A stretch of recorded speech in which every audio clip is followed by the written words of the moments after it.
Previously on Hitler, the itinerary. It's hard to imagine how this little baby grew up to be a mass murderer. Objectively speaking, Hitler was a very good soldier. His superiors knew they could always count on him. Hitler's strength is above all as a speaker, as a powerful speaker, very energetic. Unlike modern politicians, he writes all his own speeches.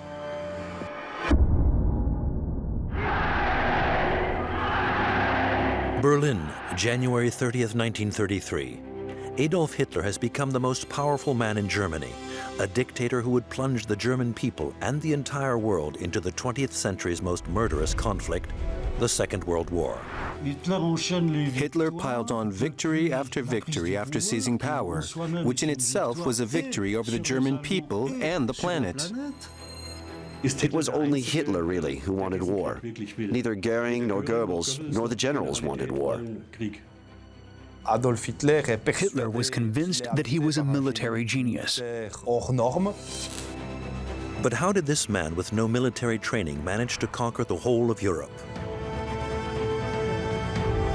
Why was he considered the greatest war leader of all time?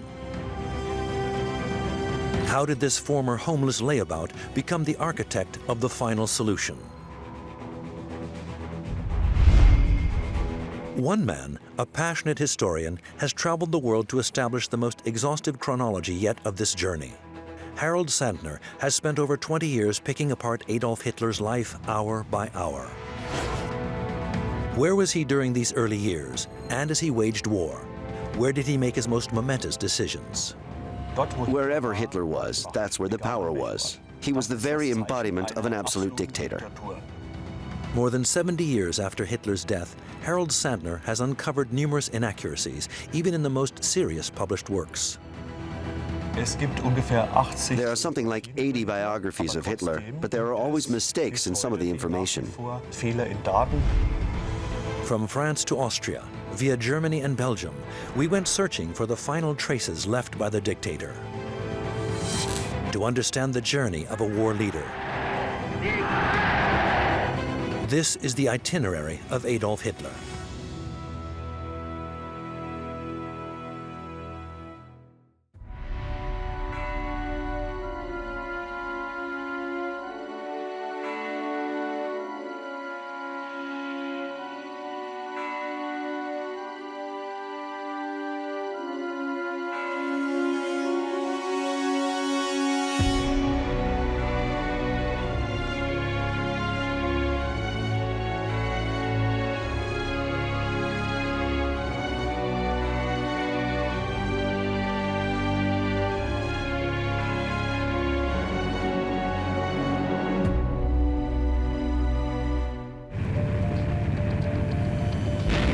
Berlin, April 30th, 1945. Adolf Hitler decides to commit suicide. He has just learned that the Russians are fast approaching the Reich Chancellery. His troops can only hold them off for another 24 hours. Hitler knows that he's lost the war. Life had no meaning for him once he'd lost the war. He did not want to stand trial. He didn't want to be humiliated. At about midday, the dictator bade farewell to his closest collaborators and retired to this room, his office in the Führer bunker, with his wife Eva Hitler. The couple committed suicide at 3:30 p.m.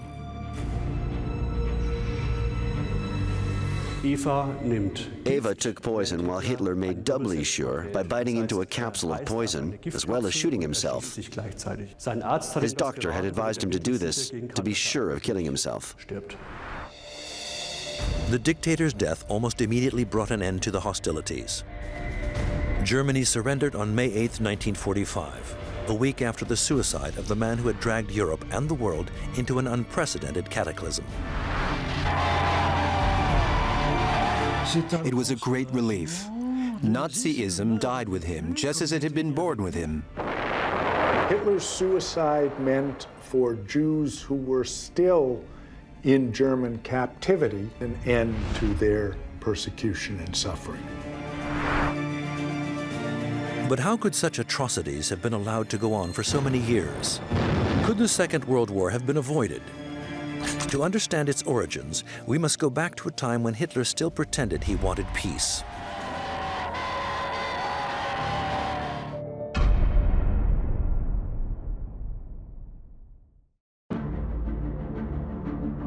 On September 29, 1938, it was in this building in the center of Munich that the German dictator Adolf Hitler received several heads of state. The Italian leader Benito Mussolini, French Prime Minister Edouard Daladier, and British Prime Minister Neville Chamberlain. It was a decisive encounter for international relations. After annexing Austria to the German Reich in 1938, Hitler now wanted Sudetenland, the northwestern part of Czechoslovakia. And he was determined to get it, whatever the opposition. Hitler wanted to take back all territories with German-speaking people. He thought that wherever German was spoken was German territory. It was on the first floor of this building that negotiations took place through the night of the 29th to the 30th of September 1938. We return to this historical setting with the historian Harold Sandner. It was 1:50 in the morning when the dictator got what he wanted. Here we are in Hitler's personal office of the Führerbau in Munich. This is the exact spot where the table stood on which the so-called Munich Agreement was signed. The treaty, in effect, sacrificed part of Czechoslovakia. In exchange, the dictator committed himself to not invading the rest of that country. In the days that followed, around 3.5 million Czechs found themselves subject of the German state. Czechoslovakia wasn't consulted and didn't have any representatives. By abandoning Sudetenland, France and Great Britain thought they'd avoided the worst. Both were firmly opposed to the prospect of another war. Chamberlain went back to London, waving his slip of paper at the airport. He reported that he'd negotiated with Hitler and that now there would be peace. He genuinely believed he'd secured peace for the coming years. Little did he suspect the Führer's true intentions. For while his generals thought that pulling off such a victory without bloodshed was a stroke of genius, Hitler had far greater ambitions. Hitler himself would have said that the British and French had deprived him of the war he wanted to start in September 1938. He was determined to have this war. 2 days later, German troops marched into Sudetenland without encountering any resistance, the annexation becoming known as the Flower War. Another success for the Führer, whose popularity was at its peak. So far, he'd not put a foot wrong and was doing exactly what he wanted, ruling foreign rulers.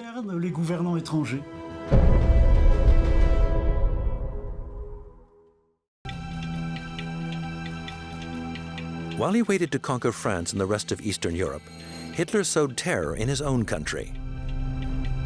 This was a different kind of war, the progressive exclusion of German Jews. During Kristallnacht, the Night of Broken Glass, the 9th to 10th November 1938, thousands of synagogues and Jewish shops were sacked and destroyed. Hitler wanted to force the Jews to emigrate. Many were rounded up and murdered. 30,000 Jewish men are arrested and put in concentration camps and only released when they promised to emigrate. Hitler thought of the Jews as a subversive element. That night, Nazi Germany crossed a line in its implementation of anti-Semitic policies.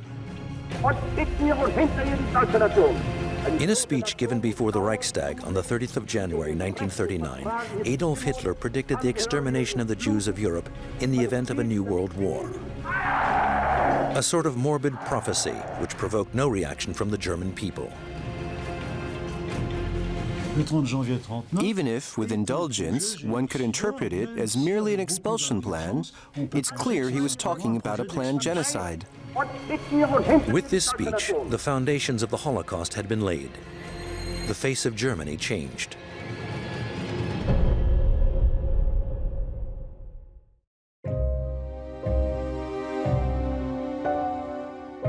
Hitler made his most important decisions at Obersalzberg, the retreat in the Bavarian Alps. The Berghof became the dictator's secondary residence. It was up here, in the mountains, that Hitler prepared his war. Hitler spent about a quarter of his reign in Obersalzberg. Hitler claimed to have been renting this house from 1928. In fact, it was a year earlier. The reasons for the lie were purely fiscal. Even much later, he supplied false information. He said he'd spent very little time in Obersalzberg, but that was not the case. The Berghof was his favorite residence. Once in power, he made it a second chancellery after Berlin. He chose Obersalzberg as a seat of government because it had a strategic significance in establishing his power. He could retire there to be alone, yes, but he could also receive whomever he wanted there, including important visitors, using the setting to stage manage his foreign policy. The Nazi Party were masters of spin. Every day, thousands of visitors gathered to get a glimpse of the dictator. And he would devote hours of his time to this, always appearing relaxed and smiling. It was a major propaganda operation. The message put across by these images in Obersalzberg is that of Hitler's closeness to the people. He was a chancellor of the people, that's what they called him. And who could be a chancellor of the people without the people? And yet, for 6 years, Hitler had been keeping a secret from the German people. His 25-year-old mistress. Her name was Eva Braun, and only those closest to Hitler knew of her existence. He had this idea that his political mission wouldn't allow him to be married. He presented himself as a sort of soldier monk, a prophet committed to his mission. That wouldn't fit with being married. With a camera given to her by the dictator, she shot color film of their private life. On film, Eva Braun appears happy and fulfilled. But in reality, the young woman was suffering. She twice tried to take her own life. These suicide attempts have to be seen as cries for help. They would also explain her frequent absences, although it's hard to tell at this distance. And even when Hitler was with her, there was a relatively big distance between them. In the mountains of Obersalzberg, Hitler was distant because he had other things on his mind, such as getting ready for war. After breaking the Munich Agreement by invading the rest of Czechoslovakia, he signed a non-aggression pact with Stalin in case he were to invade Poland.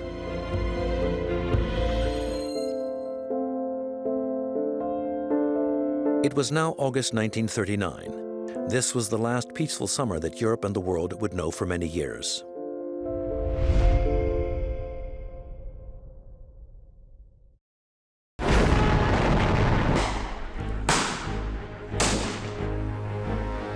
On September 1st, 1939, Hitler launched the invasion of Poland. 2,500 tanks and 1,300 planes provided support for 1.5 million ground troops. The dictator was determined, even though many of his entourage opposed this move. In fact, it was only Hitler, really, who wanted war. Neither Goering nor Goebbels nor the generals wanted war. Hitler's mistake here was in thinking that even if he invaded Poland, the British and French still would not react. But on September 3rd, 1939, Paris and London declared war on Germany. It was now a world war.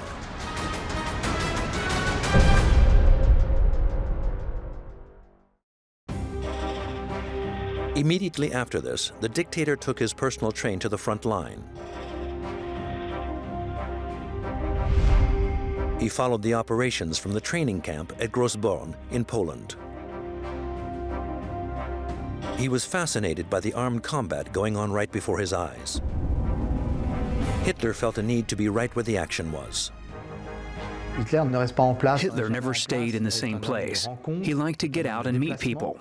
He didn't like to sleep in the same place 2 nights in a row.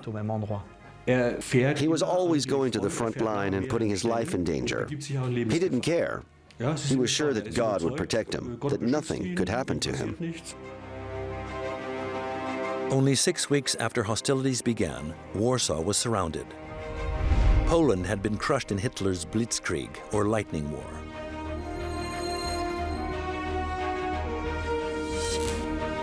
The day of the capitulation, Hitler divided up the territory between himself and Stalin, his ideological enemy. To celebrate its victory, the German army paraded through the streets of Warsaw. Hitler was convinced, after the swift and easy victory in Poland, that he was a military genius, gifted with intuition.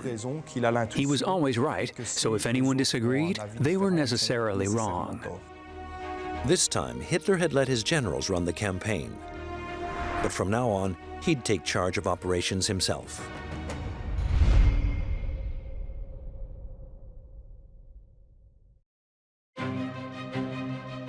Around 3 million Jews were now in Nazi hands. In defeated Poland, they were rounded up and crammed into enormous ghettos. The more territory the Nazis took in Eastern Europe, the more they were confronted with Jewish populations. This only confirmed their conviction that a systematic deportation and then extermination of these Jews was necessary. The everyday living conditions were inhuman. They're controlled, brutalized, starved, and killed. So the way in which Hitler treats the Jewish population of Poland. Hunger and epidemics killed off thousands of them. By 1940, 1941, in the big ghettos, as many as 1,000 people were dying each month.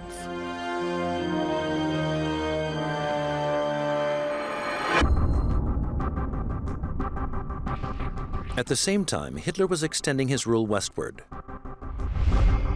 In April 1940, he invaded Norway and then Denmark. He also set out the attack strategy for France, even though he had no military experience. Things didn't go as planned, however. He postponed the invasion of France 29 times. The reason France wasn't invaded earlier is very simple: the weather. The weather was an important factor for Hitler because air support was used in a massive way for the first time in this new lightning war. But tanks would also play an important role. Building them and training their crews held up the beginning of the offensive. In the end, Hitler decided to launch the attack on France on May 10, 1940. As with Poland, this offensive began with a massive air engagement. Then the Wehrmacht crushed the French troops in just a few days. The German army was like an unstoppable steamroller, with modern weapons, with bold tactics, and with extremely willing troops. But the Führer wanted to be once more on the front line, to witness France being brought to its knees. So on May 19, 1940, Hitler's security detail was tasked with quickly finding him a location for his headquarters. Time was of the essence. France might counterattack at any moment.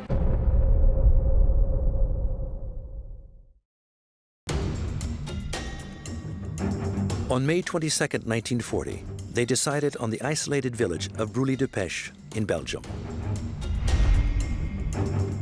Here is the headquarters today. It has hardly changed. At the time, it was a highly strategic site.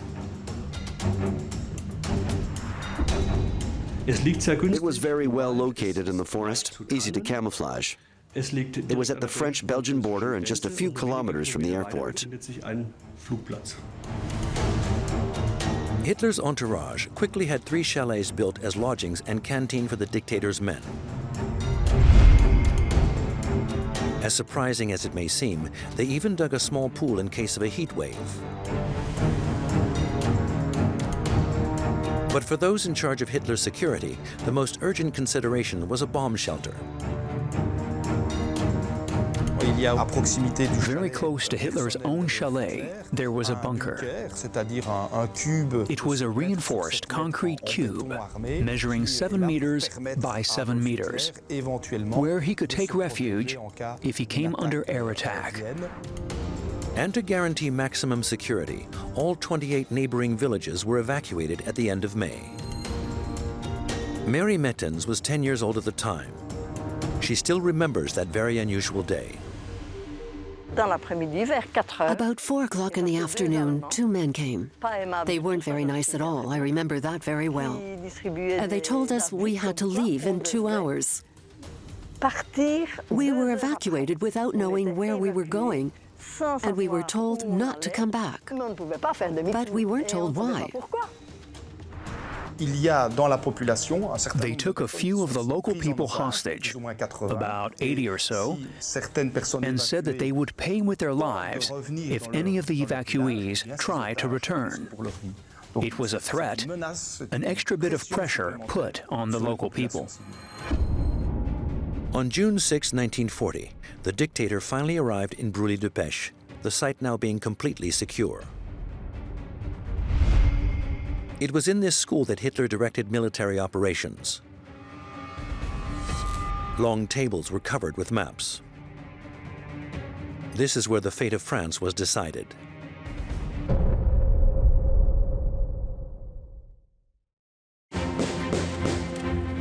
After only 2 weeks of fighting, the dictator's efforts were rewarded. On June 17, 1940, Marshal Pétain requested a cessation of hostilities. France was beaten. The Führer was jubilant. Hitler was completely euphoric. In 6 weeks, he'd achieved what Germany had failed to do in 4 years during the First World War: defeat France. The Nazi leader ordered his services to drop the conditions for the armistice immediately.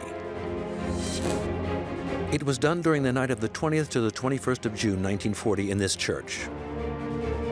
Historian Axel Tixon is an expert on Brûlis-de-Pêche. The atmosphere was a bit odd because they were writing it by candlelight, since they had to be wary of possible air raids. This became the text that Hitler would impose on the French in Compiègne. Hitler summoned the representatives of France to Compiègne, to the same railway wagon in which the Germans had had to acknowledge their defeat in 1918. This victory was the dictator's revenge for the First World War. A dream come true.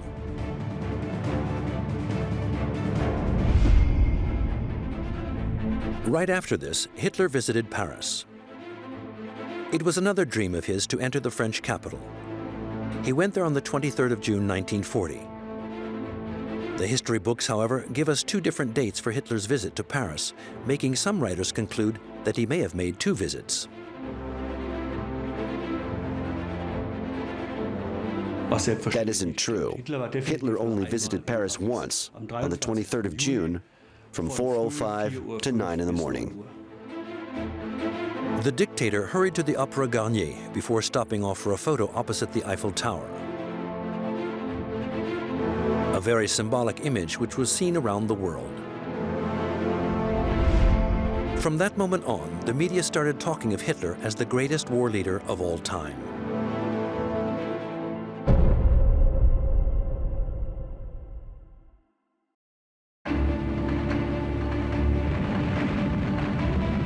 But during the Battle of Britain, the German Navy and Air Force were held in check.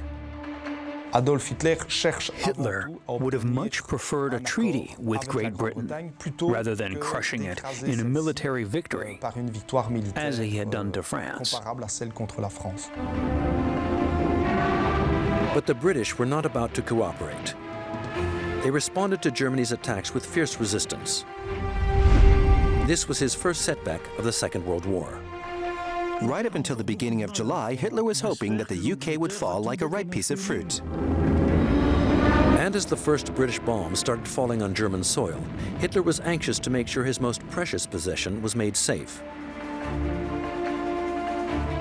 This, as unlikely as it might seem, was his art collection. For several years, the dictator had been having a gigantic art museum built in Linz, the town in which he'd spent most of his youth. He planned to exhibit the most famous works of Europe there.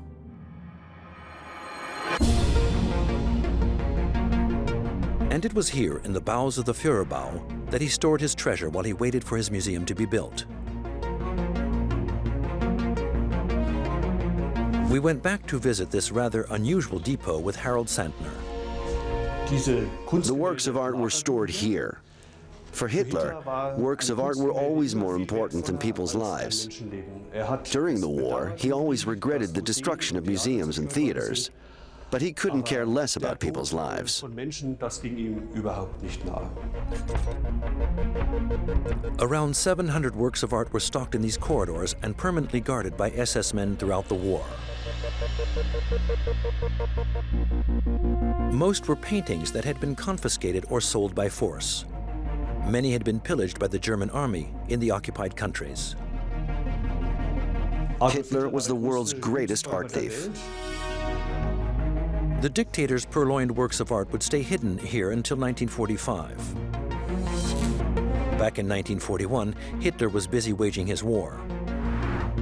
The time had finally come for him to realize another dream, that of annihilating Bolshevism, the mortal enemy of National Socialism.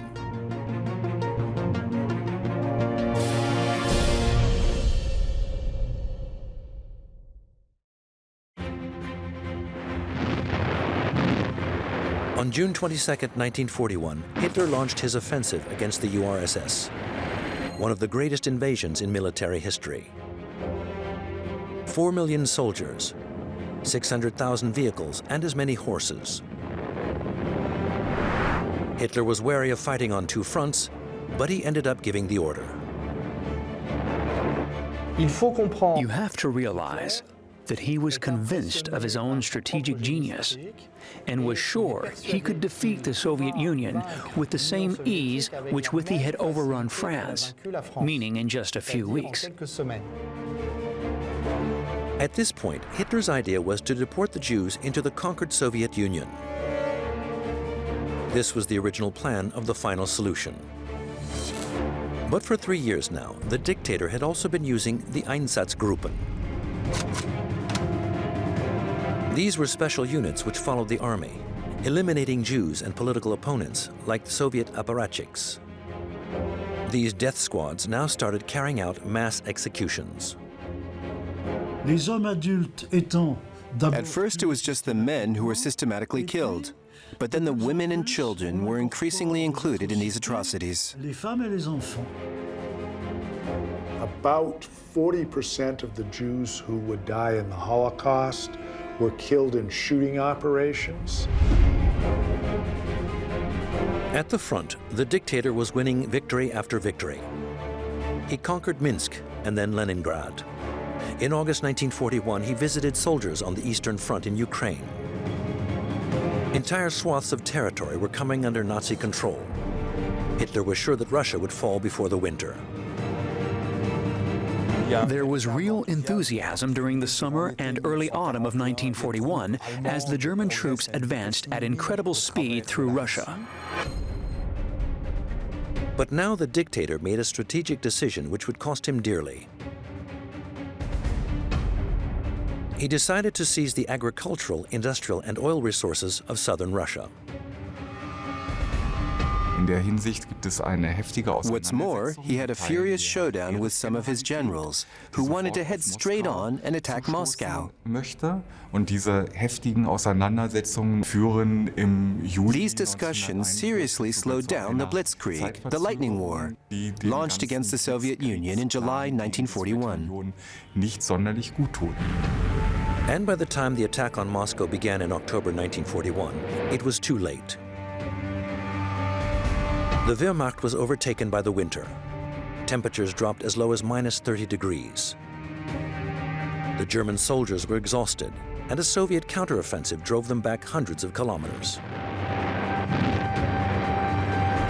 That really is a major setback. The Soviet Union is not collapsed. It's fighting back. It seems to have limitless resources and far more men and equipment than anyone has suspected.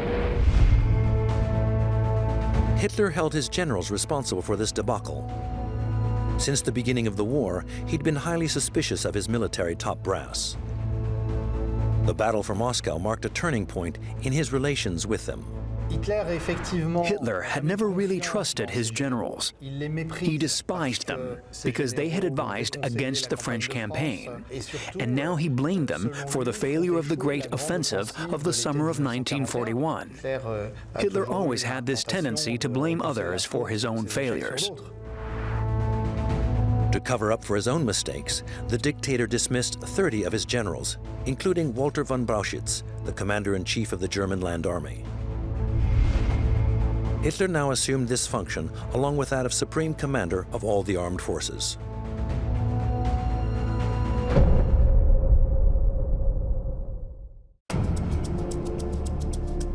From June 1941, the dictator was hunkered down in his Polish headquarters, located 6 kilometers from Rastenburg.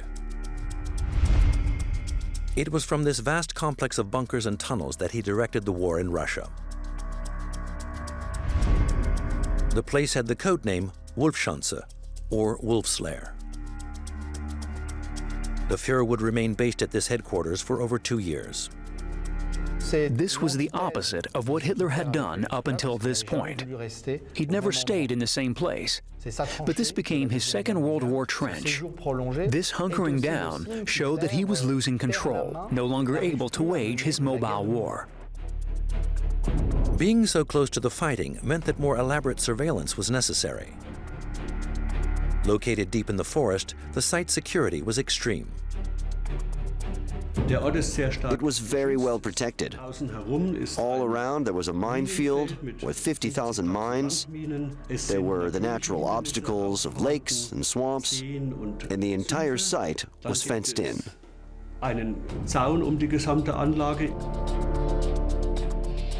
Watchtowers were set up, and trenches were dug to dissuade approaching enemies. The 50 or so buildings and bunkers were protected by machine gun posts and searchlights camouflaged by the surrounding vegetation. Everything was thought out to the last detail. Hitler was always wary of a threat from the inside. It was easy to imagine a commando operation against this lair, so there was a succession of security checkpoints to get past. It was extremely difficult to reach Hitler. Around 6,000 lived at this site on a permanent basis. While thousands of soldiers were dying on the front line, Hitler's entourage here enjoyed various facilities for their relaxation. A cinema, for example, but that wasn't all. It had a sauna because some of the troops and so on liked a sauna. Hitler would never go into a sauna, of course. As a general rule, the dictator rarely got up before noon. He would then get to work, making his military decisions. Finally, at about 2 in the morning, he would indulge in the ritual of taking tea with his favorite secretaries while talking about himself. Hitler's monologues became increasingly unbearable for his entourage. It was always the same thing. The secretaries took turns listening to him. They had no choice, of course. It was Hitler's way of switching off from the war for a while. By this stage, Hitler had understood that the invasion of the USSR would be harder than he had first thought. He gave up on his plan of deporting the Jews to the occupied Soviet Union. And it was in Poland, in the autumn of 1941, that he hatched his definitive plan for the final solution.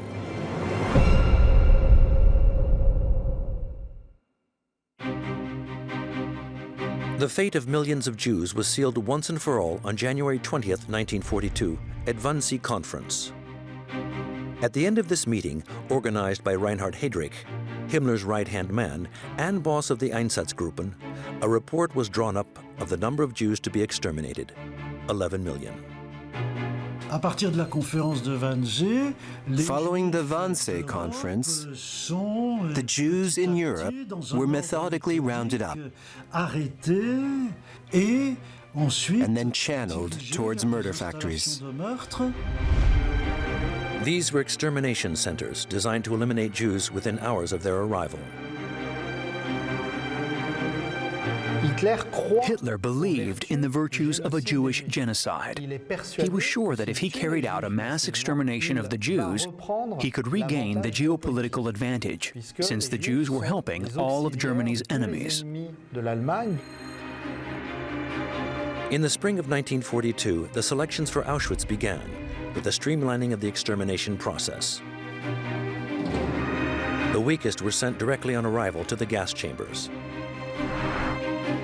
Hitler himself never set foot in a concentration camp. Hitler never directly witnessed the consequences of what he set in motion. He never once visited a concentration camp, unlike Himmler.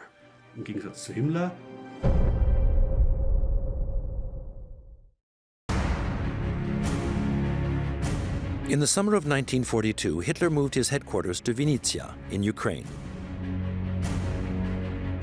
It was from this camp of log cabins that he gave the order to his troops to take Stalingrad.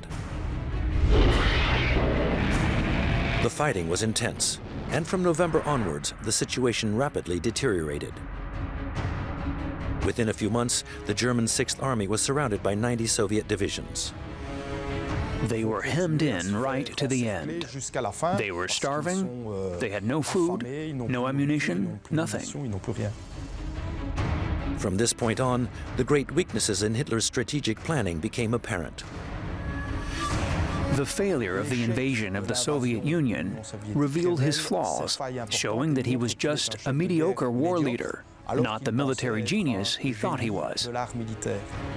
What we have here is an individual hunkering down in the bunker of his HQ, increasingly cut off from the realities of the war on the ground, but who's nevertheless delegating less and less. On February 2, 1943, the 330,000 German soldiers finally surrendered. It was the first capitulation by the German army. The defeat at Stalingrad was a turning point and the beginning of the end for the great war leader.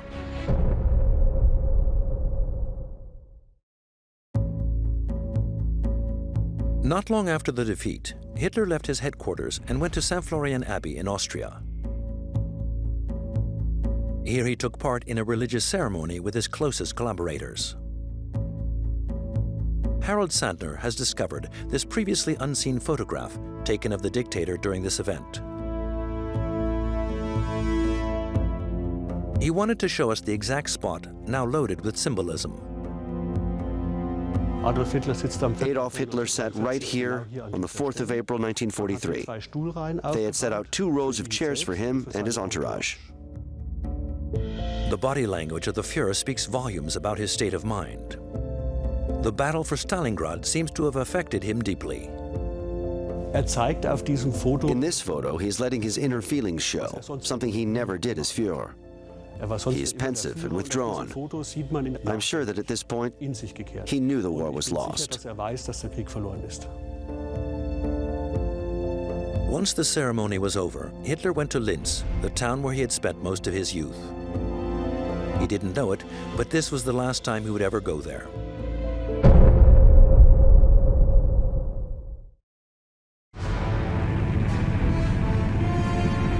Germany was now under heavy attack by the Allies. Hitler was back in his Polish headquarters, and the bad news poured in from everywhere. Germany was being bombed, entire cities were being destroyed, and the civilian casualties were considerable. That didn't bother him. They were only buildings and people. They were of no importance. What did bother him, however, was the Allied landings in Normandy on June 6, 1944. 130,000 men came across the Channel from England. Within 24 hours, they'd broken through the German lines and outflanked the defending forces. It's a success. Hitler, again, is furious. He's always furious about his generals. They're not strong enough, they're not tough enough. He continues, however, to believe in this fantasy world in which things will turn around. At the time, Hitler was developing technologically advanced weapons. For years, German scientists had been working on long-range missiles, which would be a booster for German morale and maybe even break the enemy's resistance. The first such rocket was fired at London on September 8th. and the dictator had every intention of going even further. They were working on the atom bomb. So there's a huge number of very advanced military technologies. People believed in these Wunderwaffen, these miracle weapons.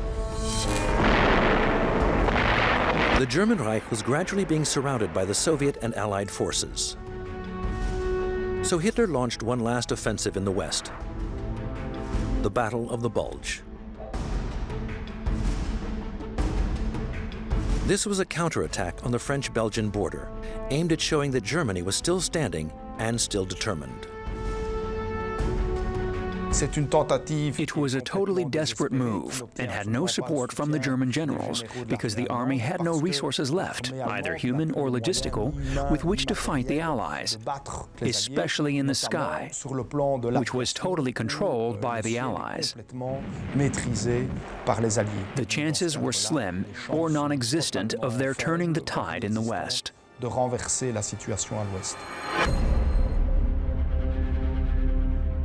As the dictator went from setback to setback, his health was in serious decline.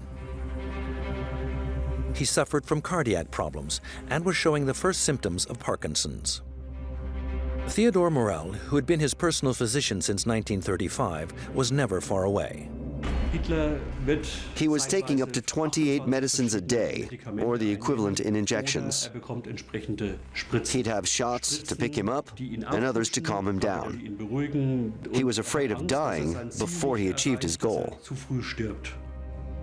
At the beginning of 1945, he left his headquarters in Poland to return to the capital, Berlin.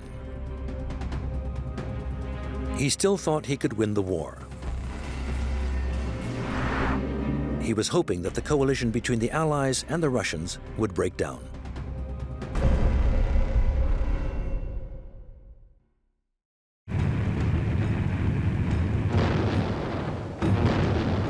It was now March 1945. The bombing of the German capital intensified. The dictator buried himself 8 meters underground in his Führerbunker, a complex of 20 underground rooms built to withstand air raids.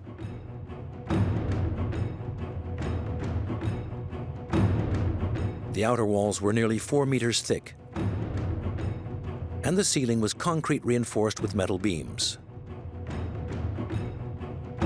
It was all but indestructible. This is a model of the Führer's bunker in the garden of the Berlin Reich Chancellery. Hitler and Eva Braun lived in 6 rooms, each with their own bedroom, one for Eva and one for Hitler. An important room was the command center, where a daily briefing was held. Hitler directed the end of the war from here. Across from the rooms reserved for the dictator, the 6 other rooms were taken up by his closest collaborators, his personal physician, Theodor Morell, and Goebbels, his minister of propaganda, but also the maintenance staff. 10 or so other people lived with him. Legend has it that there were many tunnels leading out of the bunker. None of this was true, according to the historians. All the rumors about secret tunnels linking it to the Metro or Tempelhof Airport are just that, rumors. The bunker had no other exits than the main one, and the emergency exit into the garden. But the dictator rarely left the bunker. The Red Army was carving a path straight to Berlin. Nowhere was safe.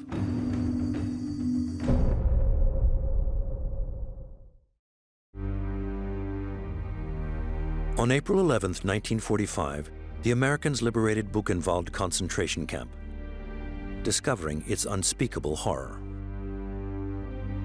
They decided to march the local villagers through the camp to see what atrocities the Nazi regime had been committing right next door. They were deeply shocked and, of course, distressed by this, but in fact they knew, of course, that there was a camp. They knew about the extermination because by the spring of 1942, if you wanted to find out about the extermination of the Jews, you could do it. Almost 56,000 died in the camp. The Russians were pushing into Berlin in their thousands. Hitler raged when he heard the news. At a briefing on the afternoon of April 22nd, Hitler learned that no troops would be coming to his rescue. For the first time, he had to acknowledge that the war was over. He announced that if such were the case, he would shoot himself. Even today, many documentaries claim that this is the last photograph ever taken of Adolf Hitler. This is not so. That's not true, of course.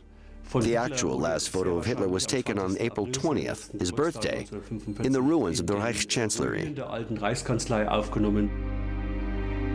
The historians are unanimous. This is definitely the last photograph of the dictator. He is seen in the company of his chief aide and adjutant, Julius Schaub, who was ordered the following day to go to Berghof to destroy all of Hitler's personal papers.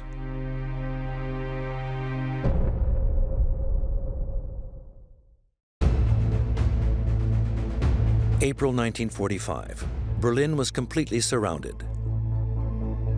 Hitler heard that his most loyal collaborator, Heinrich Himmler, was negotiating with the enemy. This provoked a fit of rage and made up his mind for him. In the gloom of the bunker, he married his long-standing companion, Eva Braun, in the strictest privacy. The ceremony took place during the night of April 28th to 29th in the bunker. You have to imagine the scene. It was dark. The lights were flickering and often going out because of the air raids. Everyone was tense. It was damp and moldy. It stank. It wasn't glamorous at all. Shortly after the ceremony, Hitler drew up his political will and testament. This is a copy. Hitler's political will and testament of April 29th is one of the most terrifying documents in the history of humanity. Those few pages sum up the entire Nazi ideology and madness which brought about the deaths of 50 to 60 million people. But there was no mention of the number of victims. Once again, the dictator lambasted the officers of the German army for letting him down, but also the German people who, in his eyes, hadn't shown enough fight. They were all responsible for the defeat, the Jews most of all. Über die Juden sagt dass es eine seiner größten Leistungen sei. He explains that it was one of his greatest achievements to have exterminated such a large number of Jews, and he asks his successors to continue this policy of mass murder. Massenmordes fortzusetzen. Es gibt also überhaupt It's impossible to claim that Hitler didn't want the Holocaust and knew nothing about it. gewollt oder habe nichts davon gewusst. He knew everything and openly admitted it. Hat sich klar dazu bekannt. In all, 6 million Jews were exterminated in the Nazi concentration and death camps.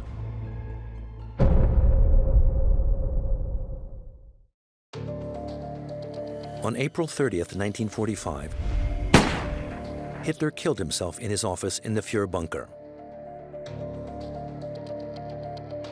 Eva Hitler died at his side. But the dictator's itinerary doesn't end there. Only 30 minutes after he died, his body was taken outside and burnt in the garden of the Reichskanzlei by his valet Heinz Linge, as per his master's last request. Hitler didn't want his body to suffer the same fate as that of Mussolini, which was mutilated and hung upside down at a gas station in Milan. His body was doused in gasoline and ignited. But since all of those involved got out of there in a hurry, they didn't make sure that he was reduced to ashes, and his remains were found by Soviet soldiers. But no one was able to identify the burnt corpse as being that of the dictator. To be quite sure, Stalin ordered a thorough analysis of the remains here in the northern quarter of Berlin. After the autopsy, they were able to identify the body as being Hitler's, thanks to a close examination of his teeth. It was vital information which Stalin and his secret services hid from the world for years. Historians have several hypotheses as to why. I think it's because he wanted to sow doubt and confusion among the Western Allies, and he wanted justification for a tough policy towards post-war Germany, built on the fear that Hitler would come back like Napoleon had done and start it all over again. Stalin said nothing about it at the Potsdam Conference, which took place from July 31st to August 2nd, 1945. In fact, he blatantly lied. You have to remember that the Cold War had already begun at this point. And his successors, Khrushchev and Brezhnev, remained trapped in the lie until 1968, when Brezhnev finally released the autopsy report. While the Allies searched all over Europe for Hitler, his remains were taken on a veritable odyssey, being buried and dug up again 9 times before ending up here at a Russian barracks in northern Germany. Biederitz by Magdeburg, April 4th, 1970. His remains were incinerated and then thrown off this bridge. Harold Sandner took these photos of this little-known spot. All that remains of Hitler today are his teeth in Moscow. 25 years after the end of the Second World War, this is where the itinerary of Adolf Hitler finally ended. Hitler's 12 years in power is one of the most destructive and negative periods in the whole of history, if not the most destructive. Tens of millions dead, and the whole of humanity shaken by what it was capable of, the extermination of an entire part of itself. Hitler was the personification of evil. No one has been responsible for more deaths than him. Adolf Hitler, one of the greatest criminals of human history.